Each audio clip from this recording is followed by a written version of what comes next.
1984 Los Angeles Olympics 400 మీటర్ల hurdles పోటీ.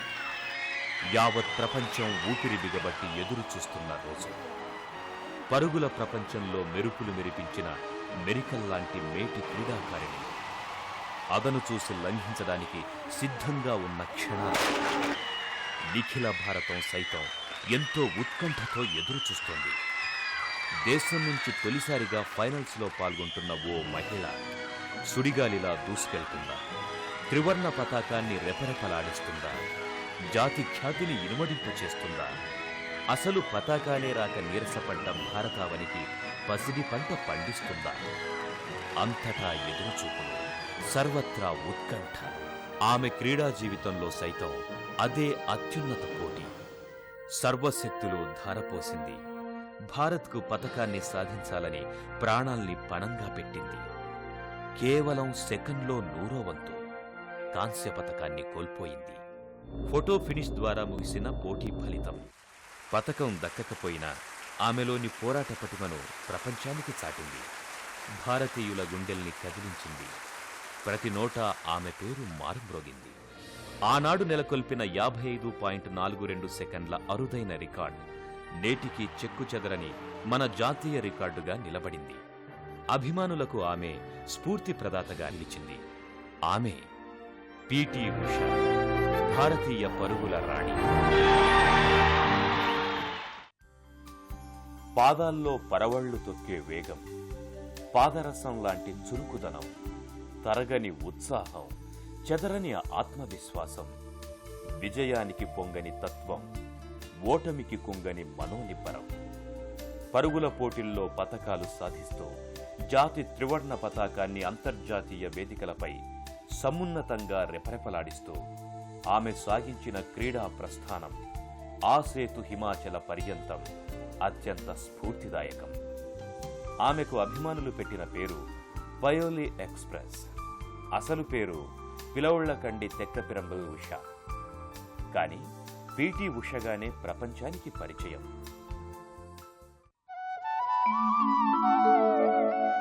అందమైన ప్రకృతికి ఆకుపచ్చ వడ్డాణంలా కేరళ.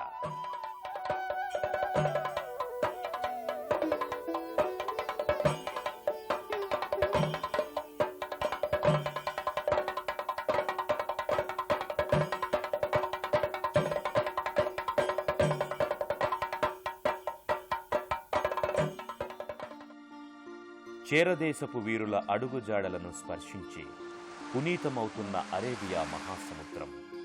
ఆ అగాధ జలనిధి తీరాన కోజికోడ్ జిల్లాలోని పురాతన గ్రామమే పయోలి. క్రీడా జ్యోతి ఉష ప్రభవించిన నేల అది. ఆ సమీపానే మరో పల్లెటూరు, పేరు తిరుకొత్తూరు. ఆ ఊరి సర్కారు బడికి ఆటల పోటీల్లో మేటి చరిత్ర ఉంది. అక్కడే ఉష అక్షరాలు దిద్దుకుంది. ఓ రోజు ఆ స్కూల్ క్రీడా ప్రాంగణంలో మెరికల, మెరుపుల, చురుగ్గా పరుగెత్తుతున్న 10 ఏళ్ల బాలిక ఆ స్కూల్ వ్యాయామ ఉపాధ్యాయుడు బాలకృష్ణ నాయర్ దృష్టిలో పడింది. శిక్షణ పొందితే గొప్ప క్రీడాకారిణివి కాగలవంటూ బాలకృష్ణ నాయర్ ఆమెకు సలహా ఇచ్చారు. తన ప్రయత్నాలకు సహకరించాలని ఉష తండ్రిని అడిగి ఒప్పించారు. 4వ తరగతి చదువుతున్న ఆ బాలిక తండ్రి పైథాల్ నేత వస్త్రాలు విక్రయించే చిరు వ్యాపారి. చాలీ చాలని సంపాదన, ఆర్థిక పరిస్థితులు అంతంత మాత్రం. బాల్యంలో ఉషను వెంటాడిన అనారోగ్యం, ఇవి చాలు ఆమెను ఆటల మైదానానికి దూరం చేయటానికి. కాని మైదానాన్ని చూస్తే చాలు ఆమెలో కదం తొక్కే ఉత్సాహం. అదే ఆమెను ఆ దిశగా అడుగులు వేయించింది, పతకాల వైపు పరుగులు తీయించింది. నేనెలా అథ్లెట్ అయ్యానో నాకే ఆశ్చర్యం అనిపిస్తుంది. ఎందుకంటే మా ఇంట్లో ఎవ్వరికీ స్పోర్ట్స్ అంటే ఇష్టం లేదు. నాకు 4 అక్క చెల్లెళ్ళు, 1 తమ్ముడు ఉన్నారు. అన్ని రంగాల పట్ల ఆసక్తి పెంచుకున్నాను. నేను చదివిన స్కూల్లో డ్రిల్ మాస్టర్ బాలకృష్ణన్ గారు డ్రిల్ పీరియడ్లో నాకు జిల్లా ఛాంపియన్గా గెలిచిన అమ్మాయికి పరుగు పందెం పెట్టారు. అప్పుడు ఆ అమ్మాయి 7వ తరగతి, నేను 4వ తరగతి చదువుతున్నాను. నేనే గెలిచాను. నాకున్న ఆ కొద్ది టాలెంట్ని మెరుగుపరుచుకోవడానికి ఆ రోజున ప్రత్యేక శిక్షణలేవీ లేవు. రన్నింగ్ కాంపిటీషన్ల ముందు 2-3 వారాలు డ్రిల్ పీరియడ్లో ఎక్సర్సైజులు ప్రాక్టీసు చేయించేవాళ్లు, అంతే. ఉష తండ్రి ఒప్పుకున్నదే తడవు 1975లో మెలాడీ డిస్ట్రిక్ట్ ఛాంపియన్షిప్ పోటీలకు నాయర్ ఆమెను తీర్చిదిద్దారు. కాలిగాయాన్ని సైతం లెక్క చేయక ఉష ఆ టోర్నమెంటులో పట్టుదలగా పాల్గొంది. 200, 400 మీటర్ల hurdles, long jump, high jump అంశాల్లో విజేతగా నిలిచింది. వ్యక్తిగత ఛాంపియన్షిప్ను సైతం దక్కించుకుంది. ఆ స్ఫూర్తితో క్రీడాకారిణి కావాలన్న ధ్యేయంతో ఆటలపై మనసు పెట్టింది. అందుకు యాదృచ్ఛికంగా అవకాశాలు కలిసి వచ్చాయి. పరుగుల ప్రపంచంలో తనదైన ముద్ర వేసి పిటి ఉషగా భారతీయుల మదిలో స్థానం సంపాదించుకున్న పిల్లవుళ్ల కండి తెక్క పెరంబల్ ఉష 1964 జూన్ 27న కేరళ రాష్ట్రంలోని కోజికోడ్ జిల్లా పయ్యోలి గ్రామంలో జన్మించింది. ఆమె తల్లి తెక్క వజవల్లపిల్ లక్ష్మి, తండ్రి మన్నన్ పైథాల్. ఆమె 1991లో కబడ్డీ క్రీడాకారుడు, సెంట్రల్ ఇండస్ట్రియల్ సెక్యూరిటీ ఫోర్స్లో సబ్ ఇన్స్పెక్టర్గా పనిచేస్తున్న వి శ్రీనివాసన్ను వివాహం చేసుకున్నారు. వారి ఏకైక పుత్రుడి పేరు విఘ్నేష్ ఉజ్వల్. క్రీడారంగాన్ని ప్రోత్సహించడానికి గాను 1976లో కేరళ ప్రభుత్వం కన్ననూర్ స్పోర్ట్స్ డివిజన్ ఆధ్వర్యంలో బాలికల కోసం ప్రత్యేక క్రీడా పాఠశాల నెలకొల్పింది. భారత వైమానిక దళ మాజీ అధికారి మాధవన్ నంబియార్ను కోచిగా నియమించింది. ఆ ఏడాది జరిగిన పాఠశాల అర్హత పరీక్షల్లో ఉష అద్భుత ప్రతిభ కనబరిచింది. ఉపకార వేతనం సాధించి మరీ ఎంపికయింది. భారత అథ్లెటిక్ రంగంలో పురుషుల ఆధిక్యం కొనసాగుతున్న దశలో ఉజ్వలమైన భవిష్యత్తును అందించే అవకాశం ఉషను అన్వేషించుకుంటూ వచ్చింది. నేను చాలా అదృష్టవంతురాల్ని. 7వ తరగతి పాసైన రోజుల్లోనే కేరళ ప్రభుత్వం బాలికల మహిళల స్పోర్ట్స్ స్కూల్ని ప్రారంభించింది. ఆ స్కూల్లో మా అంకుల్ శ్రీధరన్ పనిచేసేవారు. నన్ను స్పోర్ట్స్ స్కూల్లో చేర్పించాలని ఆయన చాలా ఆసక్తి చూపారు. అక్కడి టీచర్ల శిక్షణ పొందితే నేను బాగా రాణిస్తానని అనుకున్నారు.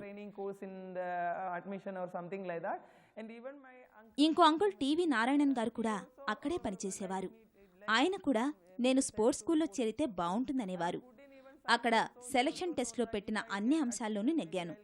మెడికల్ ఫిట్నెస్, ఫిజికల్ ఫిట్నెస్ అన్నిటా తగినన్ని పాయింట్లు పొందాను. చాలా సులువుగానే ఎన్నికై స్పోర్ట్స్ స్కూల్లో చేరగలిగాను. ఉష ప్రతిభా పాటవాలను నంబియార్ గ్రహించారు. 1977 నవంబర్లో కన్ననూర్లో Kerala states women's athletic meet నిర్వహించారు. ఉష హైజంపులో కాంస్య పతకం సాధించి తొలి జాతీయ రికార్డును నమోదు చేసింది.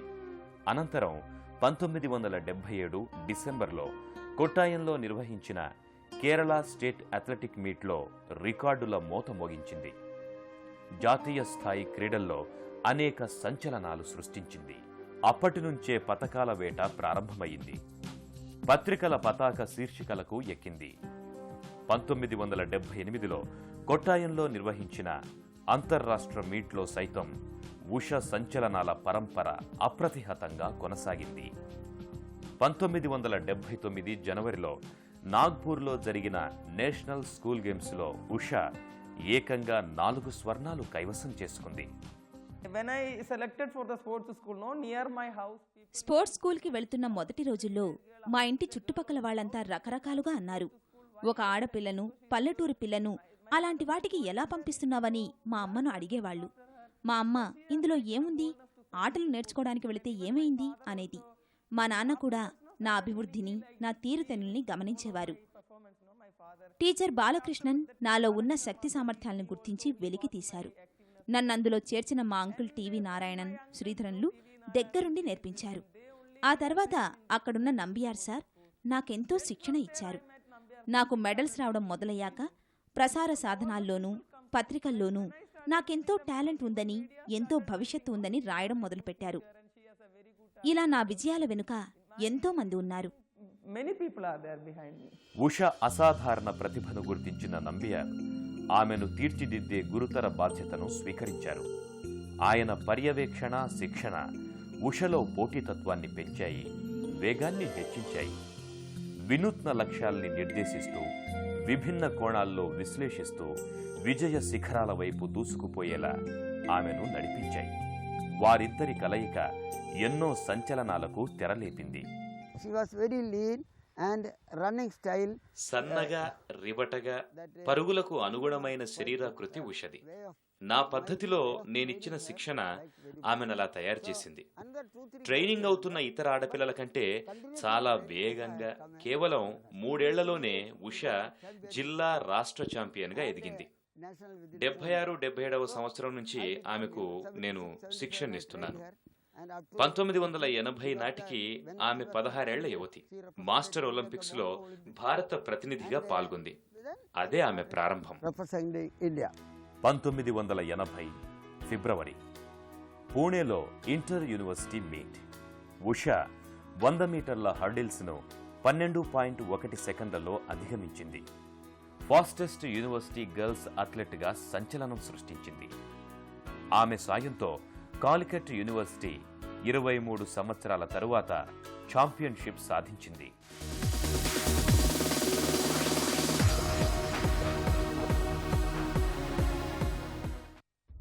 1982 ఢిల్లీ ఆసియా క్రీడలు. ఆతిథ్య దేశంగా భారత్ నిర్వహించే ప్రతిష్టాత్మక పోటీలవి. ఆ పోటీల్లో ఉష కాంతిరేఖలా దూసుకువచ్చింది. అంతర్జాతీయ స్థాయి క్రీడాకారులతో పోటీపడింది. 100 మీటర్ల హర్డిల్స్లో వెండి పతకం సాధించడం ద్వారా అందరినీ సంభ్రమాశ్చర్యాల్లో ముంచెత్తింది. ఇక అప్పటి నుంచి ఉష పేరు దేశంలో ఇంటింటి నాదమైంది. ఆటలతో అంతగా పరిచయం లేని వారికి సైతం ఉష పేరు పరిచయమైంది.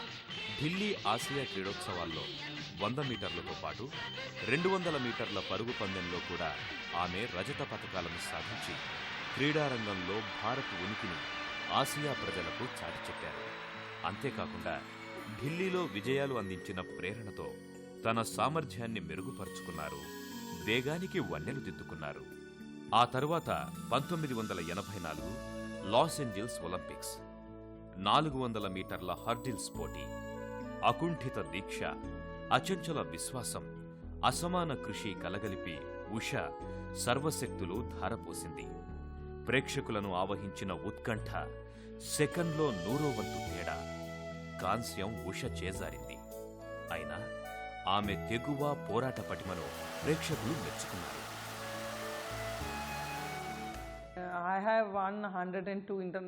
మన కోసం, మన దేశం కోసం 100 మీటర్ల అంతర్జాతీయ పరుగు పందెంలో మెడల్ సాధించాను.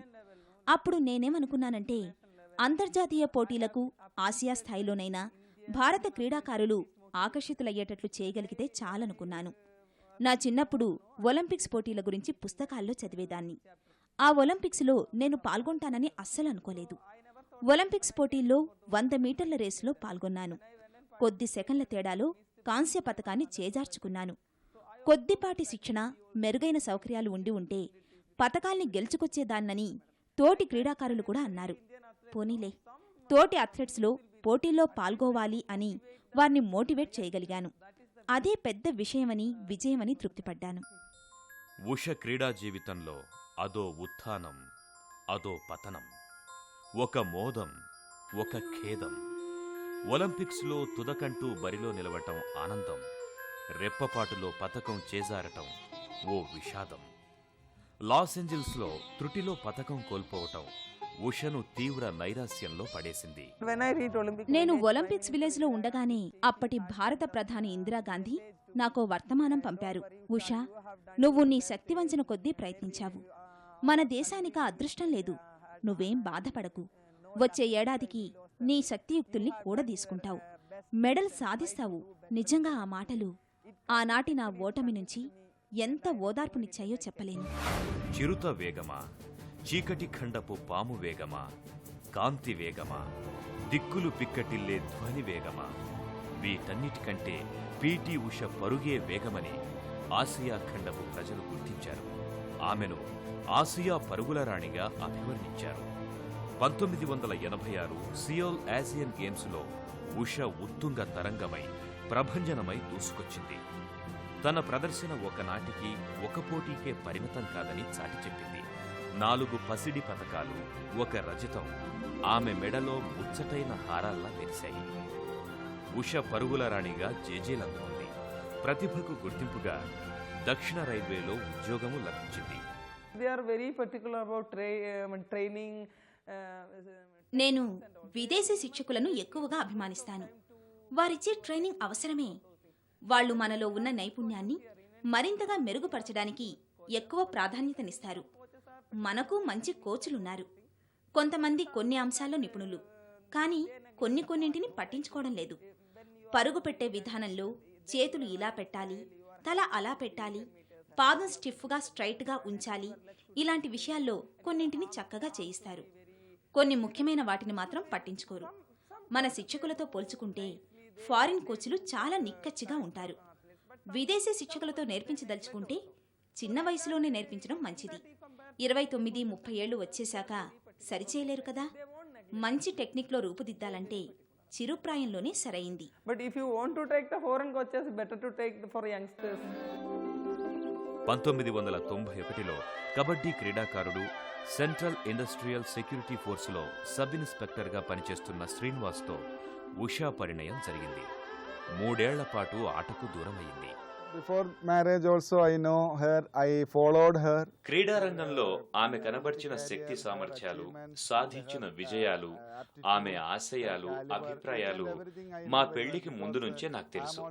ఎందుకంటే నేను క్రీడాకారుణ్ణి.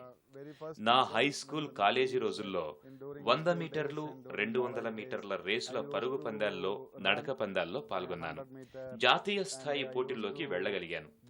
మా పెళ్లయ్యాక నేను ముందే ఉషకు చెప్పాను, ఏమనంటే మళ్లీ క్రీడల్లోకి రా, కాకపోతే మొదటి 2-3 ఏళ్లు ఓటమిని ఎదుర్కోవాల్సి వస్తుంది, అందుకు సిద్ధమేనా అని అడిగా. అలాగే అంది ఉష. ఇక అప్పుడు 1994లో ప్రయత్నించింది. 1995లోనూ పరుగులు తీసింది. 1996లో ఉష తన పునరాగమనం తర్వాత మళ్లీ విజయం సాధించడం మొదలుపెట్టింది. 95 also she almost all the race. Usha పరుగును విస్మరించలేదు. మళ్లీ పరుగులు తీయాలని, మైదానంలో ఉరకలు వేయాలని మనస్సు ఉవ్విళ్ళూరింది. కొత్త జీవిత మాధుర్యం చవిచూస్తూనే 1993లో ఉష 2వ ఇన్నింగ్స్ను ఆరంభించారు. ఈ వయసులో ఇంకా ఎందుకు పరుగులు అని విమర్శకులు వాగ్బాణాలు వదిలారు. అయినా ఉష తను నమ్మిందే చేసింది. తిరిగి గతంలోలాగా సాధన మీదే దృష్టి పెట్టింది. గంటలు ఏకాగ్రతతో, పట్టుదలతో ప్రాక్టీస్ కొనసాగించింది. వెనకటి సువర్ణాధ్యాయాన్ని తిరిగి లిఖించడం సులువు కాదన్న విషయం ఆమెకు తెలుసు.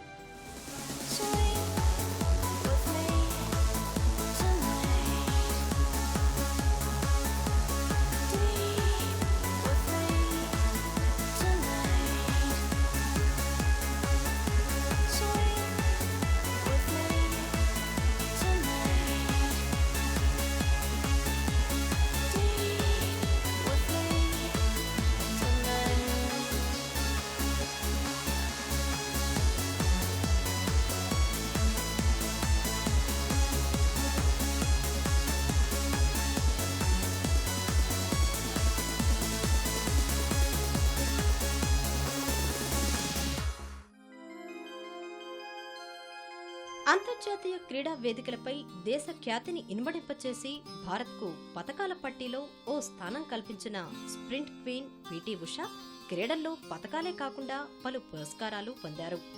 1984లో క్రీడా మంత్రిత్వ శాఖ ఉషను అర్జున అవార్డుతో, అదే ఏడాది భారత ప్రభుత్వం ప్రతిష్టాత్మక పద్మశ్రీ అవార్డుతో సత్కరించాయి. ఇక 1984 నుంచి 1989 వరకు 6 ఏళ్ల పాటు భారత ప్రభుత్వం అత్యుత్తమ క్రీడాకారిణి అవార్డులతో గౌరవించింది. 1986లో ప్రముఖ బహుళజాతి సంస్థ అడిదాస్ గోల్డెన్ షూ అవార్డుతో పాటు 1999లో కేరళ క్రీడా పాత్రికేయుల ప్రత్యేక పురస్కారం ఆమెకు లభించాయి. సెప్టెంబర్ 1996 పూణే నగరం. 2వ ఫెడరేషన్ అథ్లెటిక్స్ ఛాంపియన్షిప్ పోటీలు. తొలి రోజు పోటీ. ఉష విజృంభించారు. ఉత్తుంగ తరంగమై దూసుకెళ్లారు.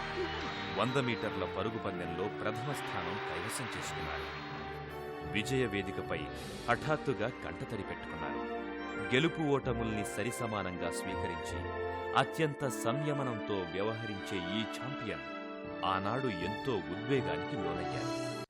అంతర్జాతీయ పోటీల్లో తన సత్తా తిరిగి నిరూపించుకునేందుకు ఉషకు 1998లో జపాన్లోని Asian track and field championships పోటీల్లో పాల్గొనే అవకాశం వచ్చింది. ఒక బిడ్డకు తల్లి హోదాలో 34 ఏళ్ల వయస్సులో వెటరన్ ముద్రతో ఉషా బరిలోకి దిగారు. 200, 400 మీటర్ల రిలే పోటీల్లో వరుసగా 2 కాంస్య పతకాల్ని సాధించారు. పతకాల్ని గెలిచే సామర్థ్యం తనలో వసివాడలేదని ఆమె నిరూపించారు. నెల తిరగ్గానే జాతీయ క్రీడల్లో 200 మీటర్ల విభాగంలో అత్యుత్తమ ప్రదర్శన ద్వారా 1989లో తాను నెలకొల్పిన రికార్డును తానే అధిగమించి విమర్శకులకు విజయ దరహాసంతో సమాధానం చెప్పారు. ఉషా 1998లో జరిగిన జపాన్ ఫకుకోవా ఏషియన్ మీట్లో పాల్గొన్నారు. అదే ఆమె ఆఖరి అంతర్జాతీయ పోటీ. వెటరన్గా పాల్గొని 3 పతకాలు సాధించారు. యువ క్రీడాకారులను ఆశ్చర్యంలో ముంచెత్తారు. పరుగుల రాణి పయోలి ఎక్స్ప్రెస్ పిటి ఉష కేరళ రాష్ట్రంలోని కొట్టాయంలో 1977లో జరిగిన అథ్లెటిక్స్లో 100 మీటర్ల దూరాన్ని కేవలం 13 సెకన్లలో అధిగమించి జాతీయ రికార్డు నెలకొల్పారు. 1978లో కొల్లాంలో నిర్వహించిన అంతర్రాష్ట్ర క్రీడోత్సవాల్లో ఉష జూనియర్ అథ్లెటిక్గా ఎంపికైంది. 1980లో పాకిస్తాన్లోని కరాచీలో జరిగిన క్రీడల్లో ఉష తొలిసారిగా పాల్గొన్నారు. అదే ఏడాది మాస్కోలో జరిగిన ఒలింపిక్స్లో చిరుప్రాయంలోనే ఒలింపిక్స్లో పాల్గొన్న క్రీడాకారిణిగా రికార్డు నెలకొల్పారు. 1982లో మన దేశం ప్రతిష్టాత్మకంగా నిర్వహించిన ఢిల్లీ ఏషియన్ గేమ్స్లో రజత పతకం సాధించడం ద్వారా ఉష యావత్ భారతావని దృష్టిని ఆకర్షించింది. మరుసటి ఏడాది 1983లో ఉష తొలిసారిగా Kuwait Asian track and field మీట్లో పాల్గొని భారత్కు పతకాల పంట పండించింది. ఛాంపియన్షిప్ను కైవసం చేసుకుంది. 1984 లాస్ ఏంజల్స్ ఒలింపిక్స్లో క్షణంలో 100 వంతు తేడాతో ఉష కాంస్య పతకం చేజార్చుకున్న యావత్ ప్రపంచ దృష్టిని ఆకర్షించడంతో పాటు క్రీడాభిమానుల సానుభూతిని సొంతం చేసుకోగలిగారు. 1985లో జకర్తా ఏషియన్ అథ్లెటిక్ మీట్లో ఉత్తుంగ తరంగమై ఏకంగా 5 స్వర్ణాలు కైవసం చేసుకుని పతకాల దాహాన్ని తీర్చుకుంది. 1986 సియోల్ ఏషియన్ గేమ్స్లో 4 స్వర్ణాలు కైవసం చేసుకుని బంగారు పతకాల రాణిగా ప్రశంసలందుకుంది. 1991లో రిటైర్ అవుతున్నట్లు ప్రకటించిన ఉష తిరిగి 1993లో పరుగుల ప్రపంచంలోకి అడుగిడిగారు. తర్వాత ఒక బిడ్డ తల్లిగా, వెటరన్గా 1998లో జపాన్లోని ఫకుకోవాలో నిర్వహించిన ట్రక్ క్రీడల్లో సత్తా చాటి మరుసటి ఏడాది సగర్వంగా రిటైర్ అయింది. ఉష కన్నా ప్రతిభావంతులైన క్రీడాకారులు చాలామంది ఉండొచ్చు. కానీ అంకిత భావంలో, చిత్తశుద్ధిలో ఆమెతో సరితూగేవారు అతి కొద్ది మంది మాత్రమే ఉంటారు అని విమర్శకులు అంగీకరించక తప్పలేదు.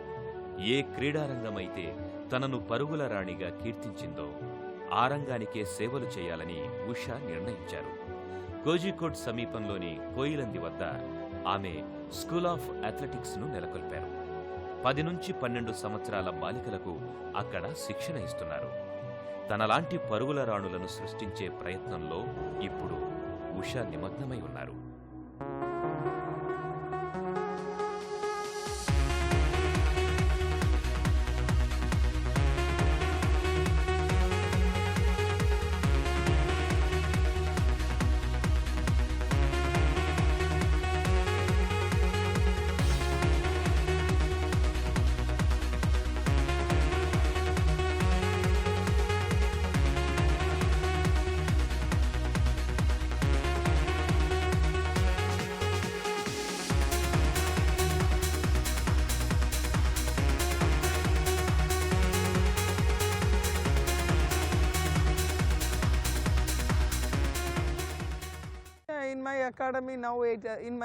నేను నిర్వహిస్తున్న అకాడమీ స్కూల్లో మొదట్లో 12 మంది క్రీడాకారుల్ని చేర్చుకున్నాను. ఆ తర్వాత ఆ సంఖ్యని 8కి తగ్గించాను. ప్రతి 8 వారాలకొకసారి మళ్లీ కొత్త వాళ్లు చేరుతూ ఉంటారు. వారు పొందే శిక్షణ, విద్య, కిట్, ట్రైనింగ్ అన్నీ కూడా ఉచితమే. శిక్షణా రీతుల్లో పిటి ఉషా గారు ఎన్నో అధునాతన పద్ధతుల్ని ప్రవేశపెట్టారు. కేవలం ఓ 4-5 సంవత్సరాల కాలంలోనే ఇక్కడ శిక్షణ పొందుతున్న వారితో మంచి ఫలితాలు సాధించగలమని ఖచ్చితంగా చెప్పగలను. ఉష గారిని అడిగితే తాను శిక్షణనిస్తున్న శాస్త్రీయ అధునాతన పద్ధతుల గురించే చెప్తారు. పేరు ప్రతిష్టలు ఉష దృక్పథంలోనూ అభిరుచుల్లోనూ ఎలాంటి మార్పులు తీసుకురాలేదు. ప్రతికూల పరిస్థితుల్ని సానుకూలం చేసుకుంటూ ఒక్కో మెట్టును అధిరోహించడంలోని తృప్తి, ఆనందం ఆమెకు తెలుసు. పెంగ్విన్ బుక్స్ 1987లో ఉషా ఆత్మకథ గోల్డెన్ గర్ల్ను ప్రచురించింది. అందులోని ఒక వాక్యం ఉష అంతరంగానికి అద్దం పడుతుంది. సామాజిక హోదా కోసం, పేరు ప్రతిష్టల కోసం పాకులాడితే జీవితాన్ని కోల్పోయే ప్రమాదం ఉంది. ఎందుకంటే ఎప్పుడూ ప్రాచుర్యంలో ఉండాలన్న తాపత్రయంలోనే బతుకంతా గడిచిపోతుంది అన్నది ఉష భావన. సామాజికమైన పేరు ప్రతిష్టలు, ప్రాచుర్యం వ్యక్తిగత జీవితాన్ని ప్రభావితం చేయకుండా ఆమె జాగ్రత్తలు తీసుకున్నారు. సవాళ్లను ఛేదించడంలో, సత్ఫలితాల్ని సాధించడంలోనే జీవితం సార్థకమవుతుందని ఉష విశ్వాసం. పరుగుల్లో మేటి, పతకాల్లో ఘనాపాటి అయిన పీటీ ఉషకు సినిమా పాటలంటే మహా ఇష్టం. భక్తి సంగీతాన్ని ఆస్వాదిస్తూ ప్రశాంతతను పొందుతారు. మన దేశానికి చెందిన ఫుట్బాల్ ఆటగాడు ఐఎం విజయన్ అంటే ఆమెకు అభిమానం. అంతర్జాతీయ స్థాయి ఆటగాళ్లలో ఎల్విన్ ఆఫ్షోట్, కార్ల్ లూయిస్లను అమితంగా అభిమానించే ఉషకు నచ్చిన పర్యాటక ప్రాంతం డిస్నీల్యాండ్. ఉషకు చేపల వేపుడంటే మహా ఇష్టం. బాల్యంలో తనను గుర్తించి అంతర్జాతీయ స్థాయిలో నిలబెట్టిన బాలకృష్ణ నాయర్ తనకు స్ఫూర్తి ప్రదాత అని ఉష చెబుతుంటారు. మన క్రీడాలోకంలో ఆడేవాళ్ల కంటే ఆడించేవారే ఎక్కువ. అధికారుల క్షుద్ర రాజకీయాల వల్ల ఆమె ఎన్నో అవమానాల్ని ఎదుర్కొన్నారు. వాస్తవానికి అధికారుల గుర్తింపు కోసం నేనేమీ వెంపర్లాడలేదు. నన్ను ప్రజలు గుర్తించారు. బయటికెళ్తే చాలు ఎంతో మంది జనం నన్ను గౌరవిస్తారు. అది చాలా ముఖ్యమైంది. ఇప్పటికి కూడా ఎన్నో ఉత్తరాలొస్తాయి. 2000 సంవత్సరంలో నేను క్రీడారంగాన్ని వదిలేశాను. ఇప్పటికి 5 ఏళ్లైనా నన్ను అభిమానిస్తూ ఉత్తరాలొస్తాయి. ఇటీవల తమిళనాడు నుంచి ఓ ఉత్తరం అందుకున్నాను. అది నాకు పెద్ద గౌరవం అనుకుంటాను. ఓ మారుమూల పల్లెలో పుట్టి పెరిగి అంతర్జాతీయ క్రీడాకారిణిగా ఉష ఎదిగింది. మన దేశంలో పురుషుల సామ్రాజ్యంగా మారిన అథ్లెటిక్స్లో ప్రవేశించి విజయబావుటాను ఎగురవేసింది. యువ క్రీడాకారులకు, ముఖ్యంగా మహిళలకు ఆత్మవిశ్వాసాన్ని ఇచ్చింది. దేశంలో క్రీడలకు కొత్త ఊపు, విధానాలకు కొత్త రూపు తెచ్చింది. దేశాన్ని చూసి గర్వించడం సర్వసాధారణం. కానీ దేశానికే గర్వకారణంగా ఓ కుగ్రామపు బాలిక నిలబడడం ఆమె నిరంతర శ్రమకు ప్రతీక. ఆమె పట్టుదలకు మచ్చుతునక, ఆత్మవిశ్వాసం, అకుంఠిత దీక్షకు మారుపేరుగా పరుగుల ప్రపంచంలో కొత్త ఒరవడి సృష్టించిన ఉష జీవితం ప్రతి ఒక్కరికి స్ఫూర్తినిచ్చే వేదమంత్రం.